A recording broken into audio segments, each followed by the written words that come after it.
Mrityorma Amritam Gamaya. Yes, let us raise our mind and heart to God to request of good things from God. Let us raise for prayer. I'd like to call upon our school choir to sing the prayer song.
Thank you.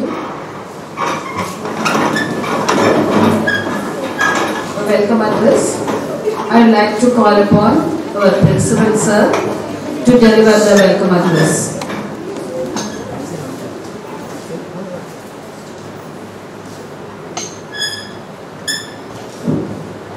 Namaste to all.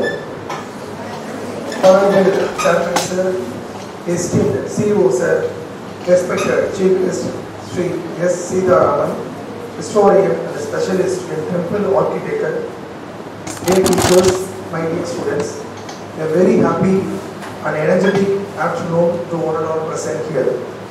Being the best leader, isn't it about having power over others, but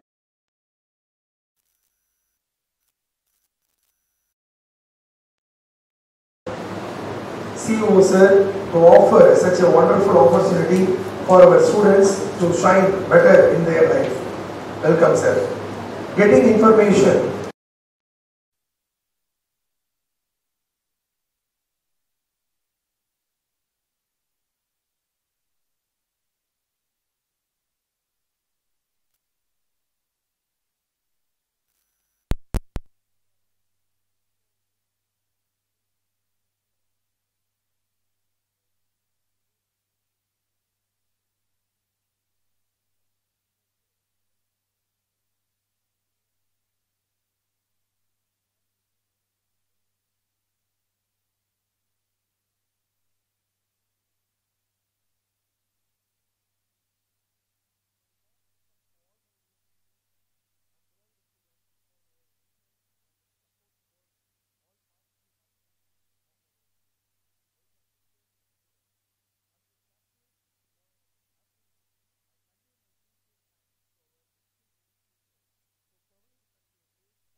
Now the time for felicitation.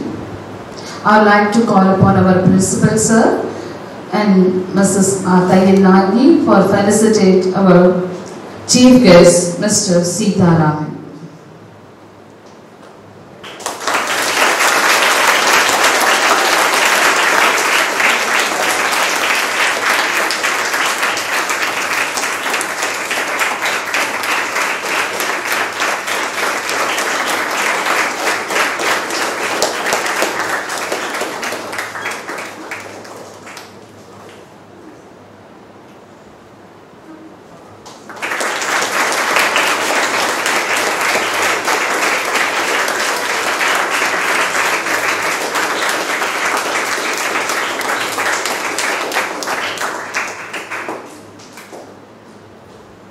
sir.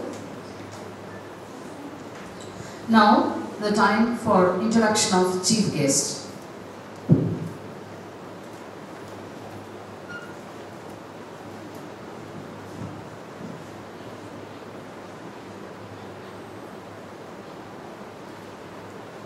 Good afternoon. Sri Sita Raman is a well-known historian and specialist in temple architecture, and he has achieved many accomplishments in his respective fields. He has delivered more than hundreds of lectures on South Indian temple architecture, evaluation of religious cults in Tamil Nadu, and comparative study of Saiva literature and Kashmir Saivism with special reference to Tirumular and Abhinava Gupta, the father of Kashmir Saiva philosophy. His research on the date of Saiva saint Manika Vasagar and Vaishnava saint Andar are well appreciated by the scholars. Sri Sita Raman is the author of books including Payanavali Varlaru and Ilakkiya Inbam, both in Tamil. Mr. Sita Raman is a Rotarian and received the prestigious Vibrant President Award. He is the Managing Director of Saivism, a residential senior living community near Kumbakonam, where he organized more than 2,000 cultural and religious events and programs for the senior citizen within 3 years. For this, he received the award Best Senior Citizen Community Living Homes. It's a record indeed. He received several awards including Indian Construction and Design Award from Indian Economic Development Research Association. New Delhi. And Apurva Ratna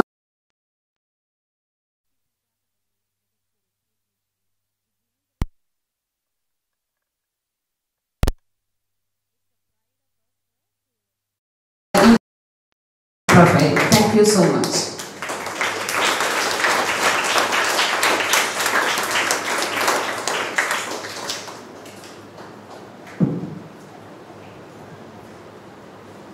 Now is the time for inauguration of Heritage Club. Preserving our heritage isn't it just about the past, it is about ensuring the legacy for future generation. So introducing the future generation, we, the GSK, inaugurating Heritage Club in GSK Magic Padal Gundalur. It's a time for inauguration of Heritage Club.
Yes, now we have the address from our beloved chief guest.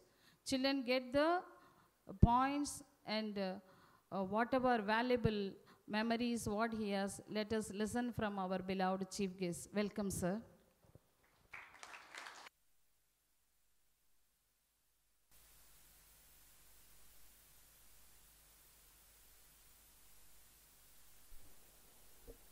Good afternoon. So காலையில் heritage walk யாரெல்லாம் வந்தீங்க? Very good. So எப்படி feel பண்ணீங்க? பயனுள்ள வகையில் இருந்ததா? மகிழ்ச்சியாக இருந்ததா?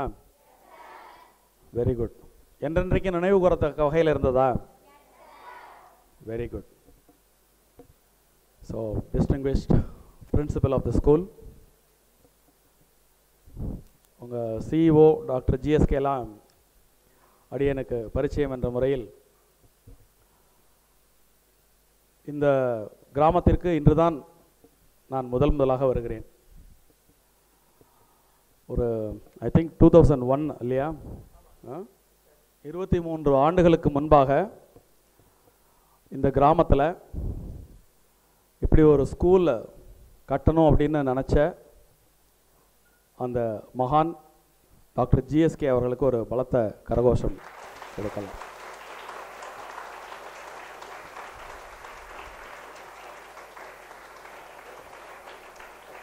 இது என்னமோ என்னை கூப்பிட்டு இங்கே பேச சொன்னதுனால நான் ஒரு மேடை நாகரிகம் கருதி சொன்ன வார்த்தை அல்ல.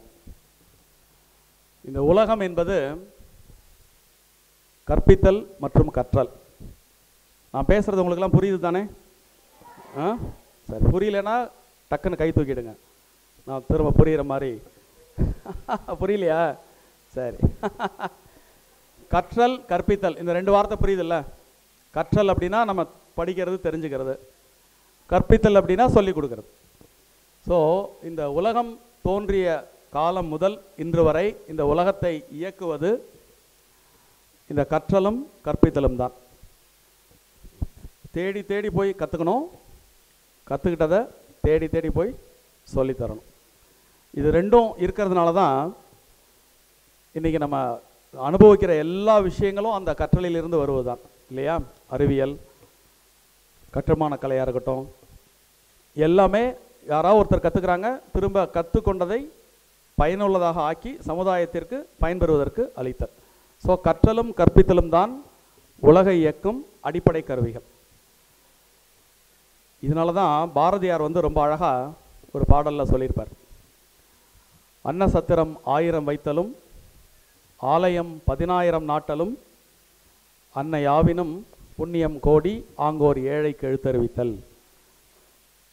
இது ஒரு தமிழ் பாட்டு தான், இருந்தாலும் உங்களுக்கு நான் பதம் பிரித்து அர்த்தம் சொல்லிடுறேன். அன்னசத்திரம் 1000 வைத்தலும், உலகத்தில் சிறப்பான தானம் என்பது அன்னதானம். ஒருவருடைய பசியை போக்கக்கூடிய அன்னதானம் தான் சிறப்பானது அப்படின்னு பெரியவங்கெல்லாம் சொல்லுவாங்க. அந்த மாதிரி 1000 அன்னசத்திரத்தை வைப்பதை காட்டிலும் அன்னசத்திரம் 1000 நாட்டலும் ஆலயம் 10,000 நாட்டலும், வழிபாட்டு தலமான கோயில்கள் 10,000 15,000 கோயில் கட்டுறதை தாண்டியும் புண்ணியம் வாய்ந்தது ஒன்று உண்டு. அப்படின்னா அது என்ன அப்படின்னா, ஒரு ஏழை மாணவனுக்கு எழுத்து அறிவித்தல். அன்னை யாவினம் புண்ணியம் கோடி ஆங்கோர் ஏழைக்கு எழுத்து அறிவித்தல் அப்படின்னு கல்வியினுடைய பெருமையை. ஏன் அப்படின்னு கேட்டிங்கன்னா, ஒருவர் கல்வி கற்பதால் ஒரு குடும்பம் மட்டுமல்ல, ஒரு ஊர் மட்டுமல்ல, ஒரு சமுதாயமே ஏற்றம் பெறுவதற்கான ஒரு வாய்ப்பு ஒரு தனி மனிதன் கல்வி பெறுவதால் ஏற்படும் என்பதை உணர்ந்துதான் கல்விக்கான அந்த பலனை பாரதியார் இவ்விதம் தெரிவித்திருக்கிறார் அப்படின்னு சொன்னால் அது ஒரு மிகையான கூற்றாக இருக்க முடியாது. அதே மாதிரி இந்த ஹெரிட்டேஜ் கிளப் அப்படிங்கிற ஒரு விஷயம் அவருடைய இன்ட்ரோடக்ஷன் ஸ்பீச்சில் சொன்ன மாதிரி, இந்த ஹெரிட்டேஜ் கிளப் அப்படிங்கிறது பெரிய பெரிய யூனிவர்சிட்டிஸில் கூட கிடையாது. இது எந்த அளவுக்கு முக்கியத்துவம் வாய்ந்தது அப்படிங்கிறது நீங்கள் வளர்ந்து ஒவ்வொரு துறையில் வென்று சமுதாயத்தில் வெற்றி கொடி நாட்டும் பொழுது இந்த நாளை நீங்கள் நினைவு கூறுவீர்கள். இங்கே ஆசிரியர்களாக இருக்கிறவங்க எல்லாம் 70s 80s படித்தவங்களாம் இருக்கீங்க தானே? நாங்கள்லாம் படிக்கிற காலகட்டத்தில் ஒரு நாளைக்கு 7 பீரியட் உண்டு. காலையில் 4 பீரியட், சாயங்காலம் 3 பீரியட். இப்போயும் அந்த சிஸ்டம் தானே, இல்லை வேறு வேறு சிஸ்டமா? ஆமாம். அதில் நீதி போதனை அப்படின்னு ஒரு பீரியட் உண்டு. ஞாபகம் இருக்கா உங்களுக்கெல்லாம்? நீதி போதனை அப்படின்னு ஒரு ஸ்பெஷல் பீரியட். பெரும்பாலும் நிறைய பசங்க தூங்குவாங்க அதில். ஏன் அப்படின்னு கேட்டிங்கன்னா, அது ஒரு ப்ரைம் சப்ஜெக்ட் இல்லை. மேக்ஸ், இங்கிலீஷ், ஃபிசிக்ஸ், கெமிஸ்ட்ரி அது மாதிரி இது வந்து வாழ்வியலுக்கு தேவையான சப்ஜெக்டில் தான் எல்லாம் கவனம் செலுத்துவாங்க. இந்த நீதி போதனை அப்படிங்கிற ஒரு கிளாஸில் பெரும்பாலும் யாரும் கவனம் செலுத்த மாட்டாங்க. ஆனால் தகுதி வாய்ந்த சில ஆசிரியர்கள் அந்த நீதி போதனைங்கிற அந்த பர்டிகுலர் பீரியடை எப்போ இந்த கிளாஸ் வரும் அப்படின்னு ஏங்க வைக்கிற அளவுக்கு பாடம் நடத்துவாங்க.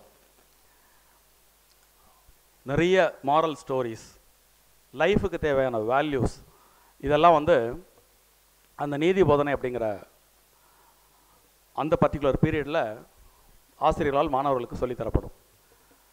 நான் ஒரு 6ஆம் கிளாஸ்லேருந்து 10ஆம் கிளாஸ் படிக்கும் போது அந்த நீதி போதனை கிளாஸை அப்பப்போ தமிழாசிரியர் எடுப்பார், வரலாறு புவியியல் பாடம் எடுக்கிறவங்க எடுப்பாங்க, ஓவிய ஆசிரியர் எடுப்பார். அதுக்குன்னு தனிப்பட்ட ஒரு ஆசிரியர் கூட இருக்க மாட்டாங்க.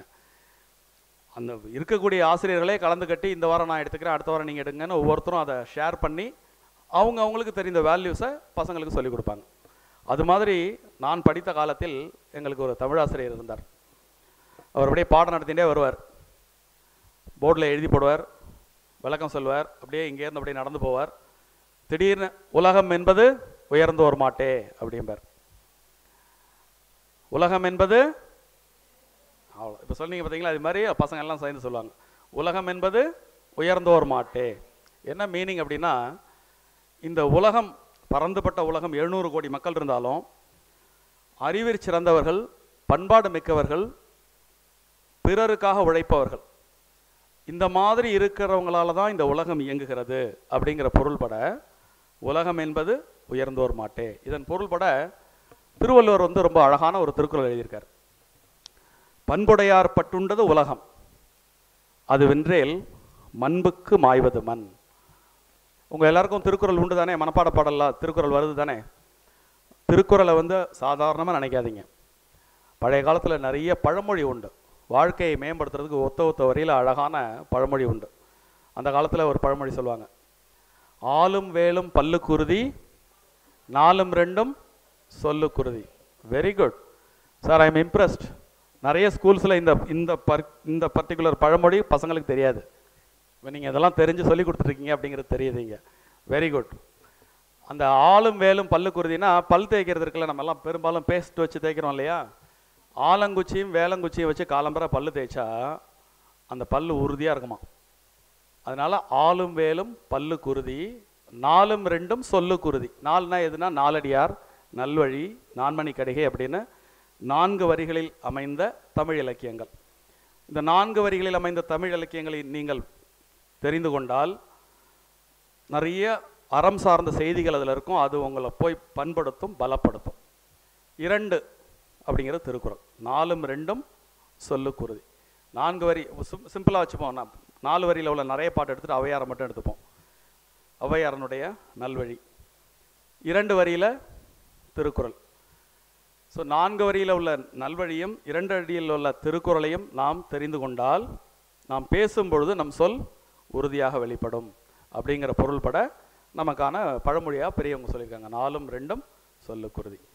ஸோ இந்த அறம் சார்ந்த விஷயங்கள் எல்லாம் நம்ம என்ன செய்யும் அப்படின்னா, அப்படி கொஞ்சம் கொஞ்சமாக இந்த செய்தியெல்லாம் நம்ம மனசுக்குள்ளே போய் உட்காந்து நம்மளை முதல்ல பண்படுத்தும். ஒரு பண்பட்ட பிளாட்ஃபார்ம்லேருந்து நீங்கள் நல்லா எழும்பி மேலே வரலாம். இப்போ நீங்கள் வீடு கட்டுறோம், நான் இந்த சின்னோண்டு ஹால் தான், ஆனால் அந்த ஹாலுக்குள்ளே நுழைஞ்சவொன்னே ஐ எம் ஸ்டன்னுடு. ஏன் அப்படின்னு கேட்டிங்கன்னா, என்னமோ யூஎன் கவுன்சில் ஹால் மாதிரி இருக்குது. அவ்வளவு அழகாக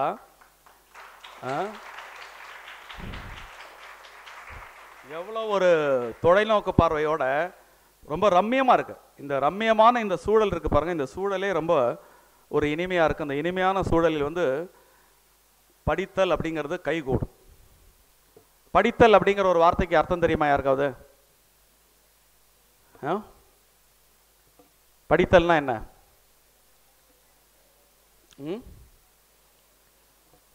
அது ஒரு காரண பெயர். எப்படின்னு சொல்லட்டுமா? ஆங்கிலத்தில் ரீடிங் அப்படின்னு சொல்லுவோம் இல்லையா? மனமானது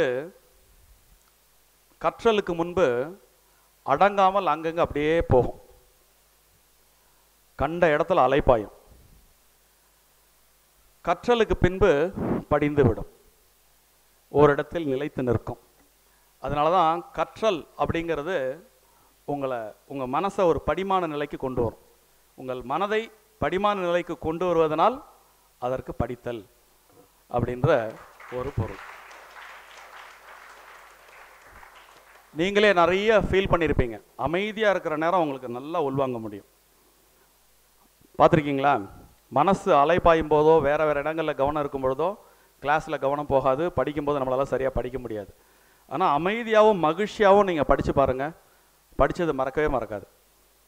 இப்போ எனக்கு வந்து இப்போ 52 வயசாகிறது. இப்போ நான் உங்கள் முன்னாடி சொன்ன திருக்குறள், நாலடியார், இந்த மாதிரியான செய்திகள் எல்லாம் உங்களை மாதிரி மாணவ பருவத்தில் படித்தது தான். அதுக்கப்புறம் அதெல்லாம் படிக்கிறதுக்கெலாம் எனக்கு நேரம் கிடையாது. அப்போ படித்தது, அப்போ சொல்லிக் கொடுத்த ஆசிரியர்களுடைய அந்த ஒரு அற்புதமான அந்த டீச்சிங் கெப்பாசிட்டி, அதெல்லாம் எங்கள் மனசில் வந்து அப்படி ஆழமாக பதிஞ்சுது. அது மாதிரி என்னுடைய தமிழாசிரியர் சொன்ன 2 செயல்களை இங்கே உங்களுக்கு உங்கள் முன்னாடி பகிர்ந்துக்க நான் ரொம்ப ஆசைப்பட்றேன். உலகம் என்பது உயர்ந்தோர் மாட்டை, இது ஒன்று. இன்னொன்று சொல்வார், அவர் அதிகபட்சமாக அவர் கண்டிக்கக்கூடியது, ஹோம்ஒர்க் பண்ணிவிட்டு செய்யாமல் இருந்தாக்க சத்தம் போட மாட்டார். ஹோம்ஒர்க் அப்போது எல்லா டீச்சர்ஸும் உங்களுக்கு ஹோம்ஒர்க் கொடுப்பாங்க தானே? சரியாக செய்கிறவங்க எத்தனை பேர்? கொடுத்த மாதிரி செய்கிறது பரவாயில்ல. அப்படி கை தூக்காதவங்களுக்கும் என்னுடைய மதிப்பீடு ஏன்னு கேட்டிங்கன்னா, அந்த நேர்மை பாராட்டுக்குரியது. இந்த நேர்மை பாராட்டுக்குரியது. கை தூக்கியவர்களுக்கும் பாராட்டு, கை தூக்காதவர்களுக்கும் பாராட்டு. இப்போ நான் சொல்ல போகிற இதை சொன்ன பிறகு இனிமேல் நீங்கள் எல்லாருமே கை தூக்குற லெவலுக்கு வந்துடுவீங்க. இந்த ஹோம்ஒர்க் செய்யாதவங்களை பார்த்து அவர் அடிக்க மாட்டார், திட்ட மாட்டார். ஒரே ஒரு பழமொழி சொல்வார், சொல்லாமலே பெரியர், சொல்லி செய்வர் சிறியர், சொல்லியும் செய்யார் கயவரே. அர்த்தம் புரியுதா? ஒரு விஷயத்தை சொல்லாமலே செஞ்சுட்டா அவங்க பெரிய மனுஷங்க. சரி, இன்றைக்கி கிளாஸ் டீச்சர் இதெல்லாம் சொல்லிட்டாரு, இன்றைக்கி வந்து நமக்கு இதெல்லாம் கொடுக்க போகிறாரு அப்படின்ட்டு ரெடி ரெக்கனராக இருக்கிற மாணவன் கடன் செஞ்சு கொண்டாந்து டக்குன்னு கொடுத்துருவான். அவன் வந்து பெரிய மனுஷன் கேட்டகரி.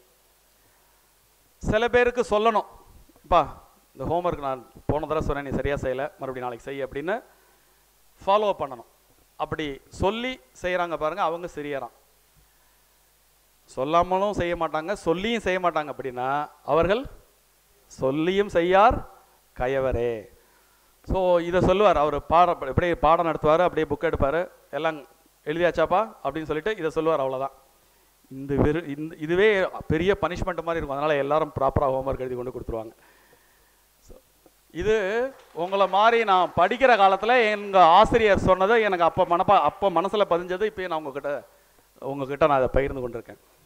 இதே மாதிரி இன்னொன்று சொல்வார், பல நேரம் நம்மளால் செயல்பட முடியாமல் போகிறதுக்கு எது காரணம் தெரியுமா? யாராவது ஒருத்தருக்காவது வாழ்க்கையில் முன்னுக்கு வர வேண்டாம்னு நினைக்கிற எண்ணம் யாருக்காவது இருக்கா? I don't want to come up in life அப்படின்னு சொல்கிறவங்க மட்டும் கை தூக்குங்க. ஐ do not have any aim, நான் முன்னுக்கு வர வேண்டிய அவசியமே எனக்கு இல்லை அப்படிங்கிற எண்ணம் உள்ளவங்க யாராவது இருக்கீங்களா இங்கே? நோ ஒன், இல்லையா? So every one has the instinct to come up in life, right? அப்போ எது தடையாக இருக்கு? ஏதோ ஒன்று தடையாக இருக்கு, இல்லையா? ஒரு சில பேர் ஜெயிக்கிறாங்க, நிறைய பேரால் ஜெயிக்க முடியலையே. தள்ளி போடுதல், சரியா? தள்ளி போடுதல், சரி நாளைக்கு செஞ்சுக்கலாம், அப்புறமா பார்த்துக்கலாம், நிறைய டைம் இருக்கு, ரைட்? இதுக்கு அதே தமிழாசிரியர் சொல்லுவார், நாளை என்பது இல்லை என்பதன் மறுபொருள். நாளை என்பது இல்லை என்பதன் மறுபொருள். எவ்வளோ ஈஸியாக இருக்கு, நல்ல ஃபார்முலாவா? இனிமேல் நாளைக்குன்னு உடனே இதை ஞாபகப்படுத்திப்பீங்களா? யாராவது ஏதாவது சொன்னாங்க நாளைக்கு பண்ணலாம் சார் அப்படின்னு சொல்லிட்டீங்கன்னா என்ன அர்த்தம்? It is never going to happen. You just initiate. நீ வேணால் நாளைக்கு முடிச்சுக்கோ, நாளன்னைக்கு முடிச்சுக்கோ, அடுத்த வாரம் கூட முடி. அந்த வேலையை உடனே தொடங்கிடுங்க. ஏதாவது நீங்கள் செய்ய விரும்பணும் அப்படின்னு நீங்கள் நினச்சிங்கன்னா, what is the right time? Here and now. Which is the right place? Here. What is the right time? Now. So if you want to achieve anything in life, use this formula, here and now. இப்போ 4 2 சொல்லுக்குருதி சொன்னால ஒரு 4 வரி பாட்டு ஒன்று சொல்லட்டுமா? கேட்க தயாராக இருக்கீங்களா? போர் அடிக்கல? Are you sure? Okay. Kumaraguruparar அப்படின்னு ஒரு பெரிய செயின்ட். அவர் அழகாக ஒரு ஃபார்முலா ஒன்று சொல்லி கொடுத்துருக்கார்.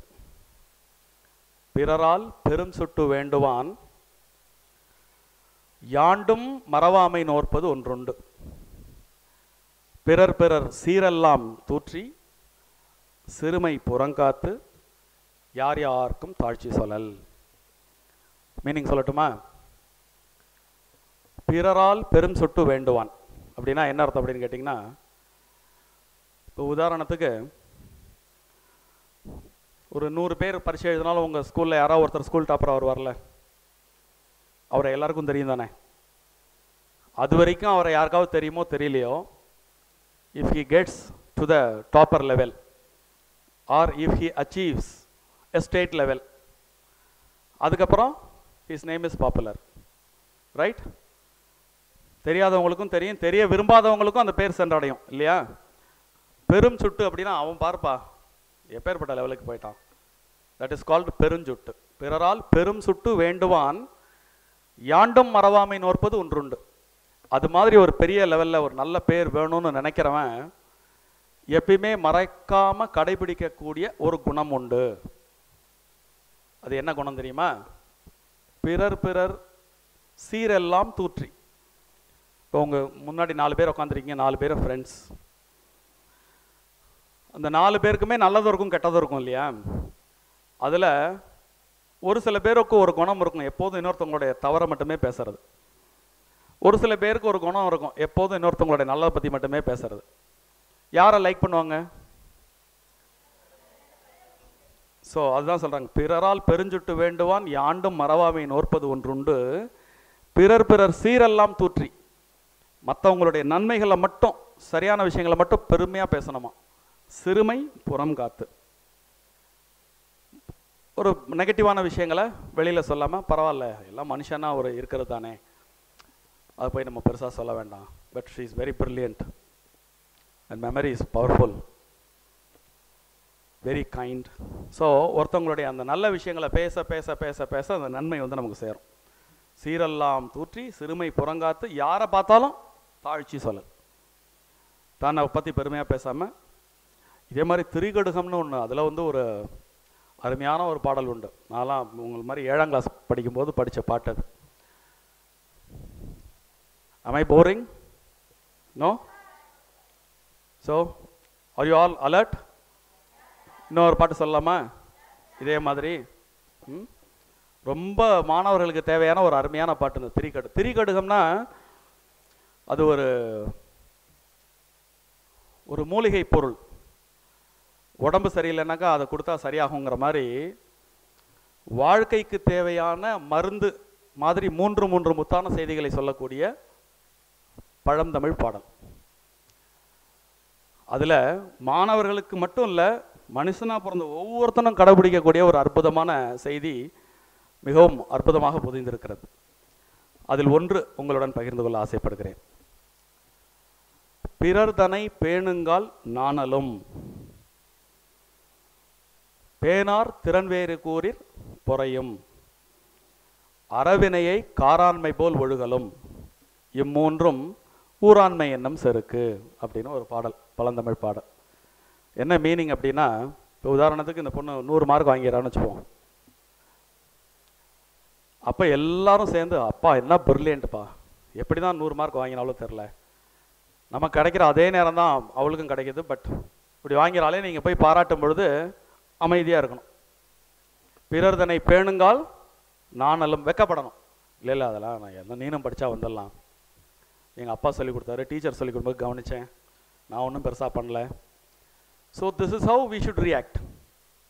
மற்றவங்க உங்களை புகழும் பொழுது வெட்கப்படணும், அந்த புகழ்ச்சியினுடைய பெருமையை மற்றவங்களுக்கு பகிர்ந்து அழிச்சிடணும். பிறர் தன்னை பேணுங்கால் நாணலும் பேனார் திறன்வேறு கூறிற் பொறையும். இதே விஷயத்த வேறு மாதிரி நீங்கள் 100 மார்க் வாங்கிட்டா பக்கத்தில் உள்ள பொண்ணுக்கு பாராட்டணுங்கிற மனசு இல்லாட்டா கூட பரவாயில்ல, கங்க்ராச்சுலேஷன்ஸ் யூ காட் 100 மார்க்ஸ் அப்படின்னு சொல்கிறதுக்கு மனசு இல்லாட்டா கூட பரவாயில்ல.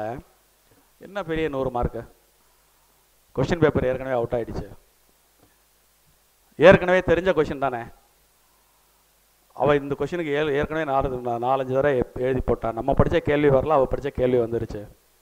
Show she has got 100. இதில் ஒன்றும் பெரிய விஷயமே இல்லை. You just check every one நம்ம எந்த கேட்டகரியில் இருக்கோம் அப்படின்னு. பேனார் சரி 100 மார்க் வாங்கிடுச்சு, பாராட்ட கூட மனசு இல்லை. திறன் வேறு கூறீர், அது அந்த அந்த கிரெடிட் சுத்தமாக அவங்களுக்கு அடையக்கூடாதுன்னு நினச்சி பல்வேறு விதமாக அவர்களை அவதூறு செய்தல். அப்படி பண்ணும் பொழுதும் பொறுமையாக இருக்கணுமா. பேனார் திறன் வேறு கூறீர் பொறையும், அறவினையை காராண்மை போல் ஒழுகலும். அறவினை அப்படின்னா என்ன அப்படின்னு கேட்டிங்கன்னா, செய்வன செய்தல், எது சரியோ அதை செய்தல். இந்த 3 குணங்களை ஒருவர் கடைபிடித்தால், அவங்க ரோட்டில் நடந்து போகும்போது பெரிய மனிதன் போகிறான் பார், இம்மூன்றும் ஊராண்மை என்னும் செருக்கு, ப்ரொஃபஷனல் ப்ரைட். இந்த 3 குணமும் புரிஞ்சுதா? புரியாதவங்க கை தூக்கும். இன்னொரு தடவை சொல்கிறேன். குட். உனக்காக இன்னொரு தடவை சொல்கிறேன். பிறர் தனை பேணுங்கால் நாணலும், பேனார் திறன் வேறு கூறீர் பொறையும், அறவினையை காராண்மை போல் ஒழுகலும், இம்மூன்றும் ஊராண்மை என்னும் செருக்கு. இந்த பாடலை ஞாபகம் வச்சுக்கோங்க. வாழ்க்கையில் எந்த இடத்துக்கு போனாலும், பள்ளிக்கூடத்துலேயும் சக்ஸஸ், சமுதாயத்திலையும் சக்ஸஸ், பர்சனல் லைஃப்லேயும் சக்ஸஸ், சோஷியல் லைஃப்லேயும் சக்ஸஸ். இந்த ஃபார்முலாவை கடைப்பிடிச்சிக்கிட்டே போனீங்கன்னா இனிமையாக இருப்பீங்க முதல்ல. அதே மாதிரி 2 திருக்குறள் மட்டும் சொல்லிட்டு என்னுடைய உரையை நான் பூர்த்தி செய்கிறேன். என்னாச்சு? ஹலோ,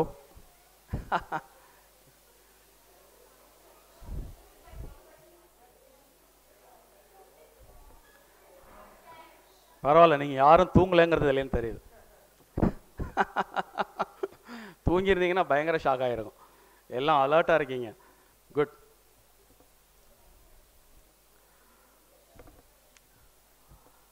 விட வேண்டிய 4, பெற வேண்டிய 3, அதை மட்டும் சொல்லிட்டு இந்த என்னுடைய உரையை பூர்த்தி செய்கிறேன்.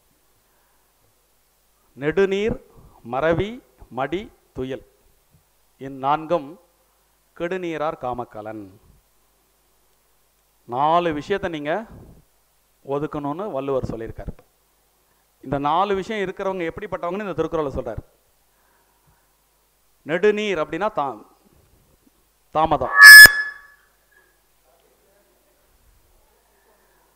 எந்த ஒரு வேலையை சொன்னாலும் உடனே அப்புறம் பார்த்துக்கலாம். அல்லது 8 மணிக்கு வர சொன்னால் 9:15 வர்றது நெடுநீர். சில பேருக்கு இது பிரச்சனையாக இருக்காது, டயத்துக்கு வந்துடுவாங்க அவங்க, ஆனால் மறந்துடுவாங்க. காலையில் 9 மணிக்கு வர சொன்னால் 9 மணிக்கு போகணுன்னு நினச்சிக்கிட்டே இருப்பாங்க, மறந்துடுவாங்க. 11 மணிக்கு ஞாபகம் வரும். ஸோ நெடுநீர் மறவி. 3வது ஒரு கேட்டகரி உண்டு, மடி. அவங்களுக்கு ஞாபகமும் இருக்கும், போகணுங்கிற எண்ணமும் இருக்கும், ஆனால் சோம்பேறித்தனம். சரியா? படிக்கணும்னு வச்சுங்களேன், படிக்கிற ஆர்வமும் இருக்கும், படிக்க புரியும் அவங்களுக்கு. They can easily win over the situation, ஆனால் சோம்பேறித்தனம். நெடுநீர் மறவி மடி. அப்புறம் 4வது துயில், தூக்கம். இந்த 3ம் தாமதம் பண்ணுற காரியம் செய்யணுங்கிற ஆர்வமும் இருக்கும், ஞாபகமும் இருக்கும், ஆர்வமும் இருக்கும். ஆனால் தூக்கத்தில் சில பேர் என்ன பண்ணுவாங்க, 8 மணிக்கு போக வேண்டியதுக்கு 10 மணிக்கு தான் எந்திரிப்பாங்க. ஸோ இந்த 4 குணங்களை நீங்கள் தவிர்த்துட்டிங்கன்னா ஜெயிச்சிடலாம். இந்த 4 குணங்கள் இருந்தால் என்ன ஆகுங்கிறது திருக்குறளில் அவர் சொல்லியிருக்கார்.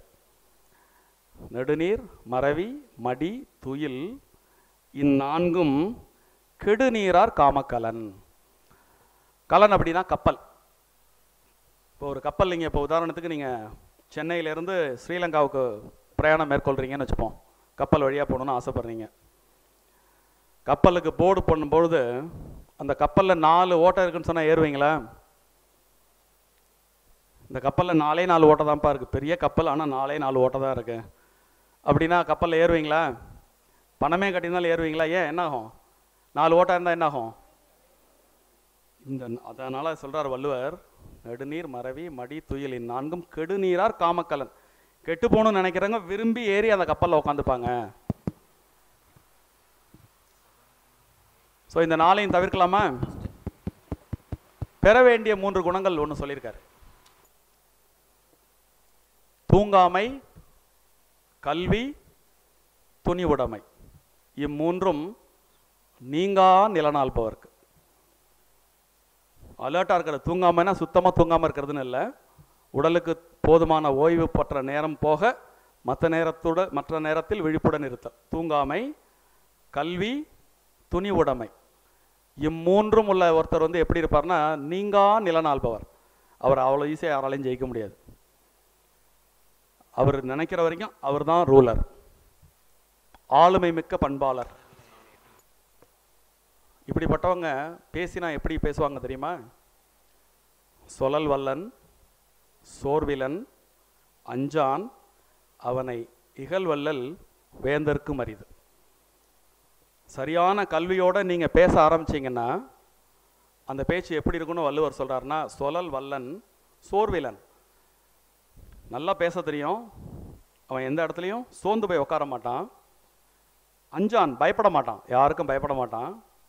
அப்படிப்பட்டவனை சகல அதிகாரமும் பொருந்திய ஒரு ராஜா இருக்கார் பாருங்க, அந்த ராஜா அப்படிப்பட்ட ஒரு கல்வியாளனை வெல்ல முடியாது அப்படிங்கிற பொருள்பட இந்த திருக்குறளை வள்ளுவர் இயற்றியிருக்கிறார். உங்களோட இந்த மாதிரி ஒரு அருமையான ஒரு சூழலில் மாணவர்களுடன் உரையாடுவது எனக்கு எப்பொழுதுமே பிடிக்கும். ஏனென்றால் நீங்கள் எல்லாம் சமுதாய சிற்பிகள். உங்களுடைய சிந்தனை வளம், உங்களுடைய கல்வி வளம் முதலில் உங்களை வளப்படுத்தும், நீங்கள் சார்ந்த குடும்பத்தை வளப்படுத்தும், அதற்கு பிறகு நீங்கள் இருக்கக்கூடிய ஊரை வளப்படுத்தும், அதன் பிறகு ஒரு பெரும் சமுதாயத்தையே வளப்படுத்தும். அது மாதிரி ஒரு அற்புதமான மனம் என்ற விளைநிலம் கொண்ட உங்கள் முன் ஒரு சில நல்ல விஷயங்களை, அதுவும் குறிப்பாக இந்த ஹெரிட்டேஜ் கிளப் அப்படிங்கிற ஒரு அருமையான விஷயத்தை திறந்து வைப்பதற்கு என்னை அழைத்த பள்ளி நிர்வாகத்திற்கு என் மனமார்ந்த நன்றிகளையும், இதுக்காகவும் மிகவும் மிகவும் உற்சாகமாகவும் வாழ்வில் உயர்ந்தே தீர வேண்டும் என்ற உந்துதலுடனும் இந்த உரையை கேட்டு மகிழ்ந்த அத்தனை எதிர்கால இளைஞர்களுக்கும் என் மனமார்ந்த நன்றியை தெரிவித்து நன்றி கூறி அமைகிறேன். நன்றி.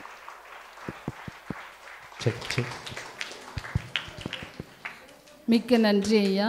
எங்கள் மாணவர்கள் நிச்சயமாக ஆளும் வேளும் நாளும் இரண்டும் பின்பற்றி உங்கள் அறிவுரைகளை சிறமேற்கொண்டு வாழ்க்கையில் மேலும் மேலும் பல உயரங்களை அடைவார்கள் என்று நிச்சயமாக நம்புகிறோம். உங்கள் வழிகாட்டுதலுக்கு மிக்க நன்றி.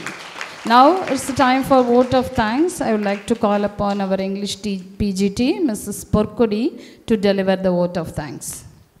Gratitude is the fairest blossom which sprang from the soul. Let us be grateful to the people who make us happy. They are the charming garden to make our life happy.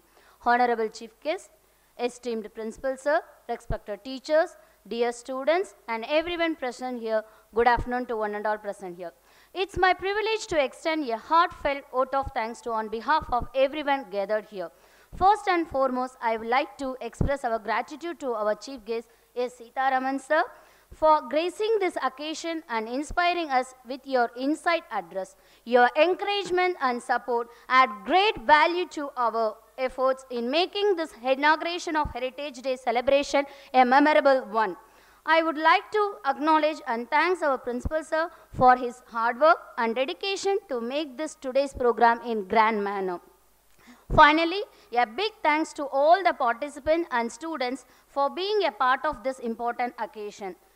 Let us all take the inspiration from today to keep our tradition alive and pass them on to future generation. Once again, thank you for your presence and participation. Let's thanks and to cherish and establish and celebrate the richness of heritage from today onwards. Once again, thank you.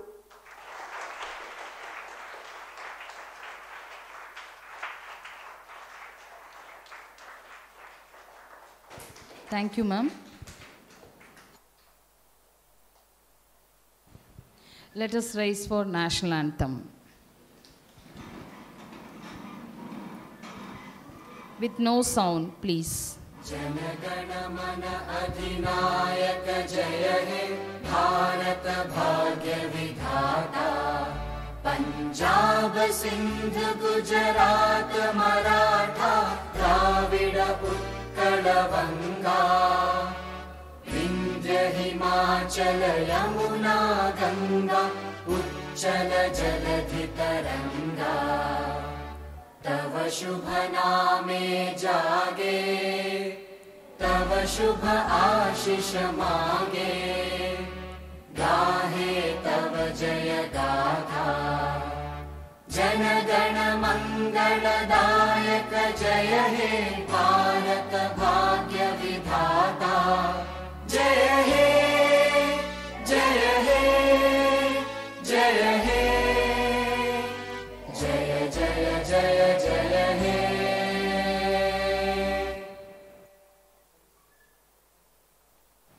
Children, please sit down.